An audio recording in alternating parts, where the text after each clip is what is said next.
बच्चों अब क्वेश्चन कुछ इस तरह के बनते हैं प्रॉब्लम्स। ये आपके वेरी शॉर्ट क्वेश्चंस हैं। और एक बात और बताता चलूं कि वेरी शॉर्ट क्वेश्चंस भी आपके इंपॉर्टेंट रहते हैं।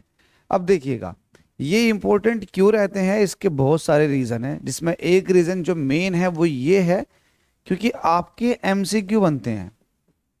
एमसीक्यूज आपको अगर लगाने हैं तो आप मेरे साथ वेरी शॉर्ट क्वेश्चंस लगवाएंगे, आप मेरे साथ शॉर्ट क्वेश्चंस भी लगवाएंगे, आप मेरे साथ हॉट्स के क्वेश्चंस भी लगवाएंगे।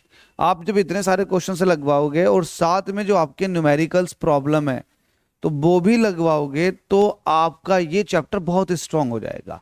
स्ट्रांग हो जाएगा तो आप कहीं ना कहीं जो मार्क्स गेन करोगे बाकी बच्चों के मुकाबले वो बहुत ज़्यादा ले आओगे। आपका पेपर बहुत ज़्यादा अच्छे होने के चांसेस बहुत ज़्यादा बढ़ जाएंगे क्योंकि एमसीक्यू कवर हो जाएंगे। एमसीक्यू वेरी शॉर्ट से बन जाते हैं और ये भी इंपॉर्टेंट पार्ट है, तो ध्यान से देखें। अपने बोर्ड एग्जाम की तैयारी कर रहे हैं आप, ये 2025 का एग्जाम तो फोड़ नहीं है हर हाल में। आपने न्यूमेरिकल लगा लिए होंगे इलेक्ट्रोमैग्नेटिक इंडक्शन के, एक इक्का दुक्का न्यूमेरिकल बचे हुए हैं, वो भी कंप्लीट करा देंगे। पूरा चैप्टर फिनिश हो चुका है न्यूमेरिकली। बहुत अच्छे से प्रैक्टिस करें। अगर किसी भी न्यूमेरिकल में कोई दिक्कत है, कैलकुलेशन में दिक्कत है, तो आप मुझे बता सकते हैं। आपकी कैलकुलेशन को एटलीस्ट थोड़ा बहुत तो मैं इंप्रूव करवा ही सकता हूँ। क्वेश्चन कह रहा है and induce EMF has no direction. Induce EMF की अपनी कोई डायरेक्शन न होती है, बताओ, इस पर कमेंट करो। देखो, इंड्यूस ईएमएफ की अपनी डायरेक्शन क्यों नहीं होती? पहली बात तो ये इंड्यूस हुआ है। इंड्यूस का मतलब ये है कि ये किसी दूसरी कॉइल के अंदर पैदा हुआ है। अगर आपके पास दो कॉइल हैं, एक है प्राइमरी और एक है सेकेंडरी, अगर प्राइमरी का मैग्नेटिक फील्ड इसको कट करेगा सेकेंडरी को, तो सेकेंडरी के अंदर फ्लक्स चेंज हो जाएगी और फ्लक्स चेंज होने की वजह से इसके अंदर एक ईएमएफ आ जाएगा।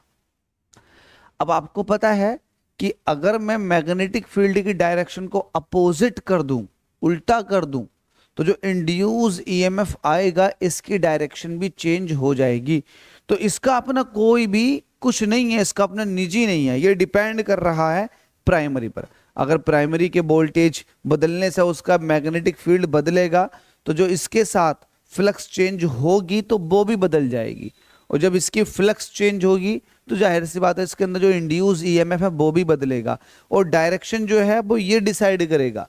अगर मान लेते हैं कि इसके अंदर करंट की डायरेक्शन इस तरफ को आ रही है तो इसमें करंट की डायरेक्शन अपोजिट डायरेक्शन में आएगी, मतलब उल्टी आएगी।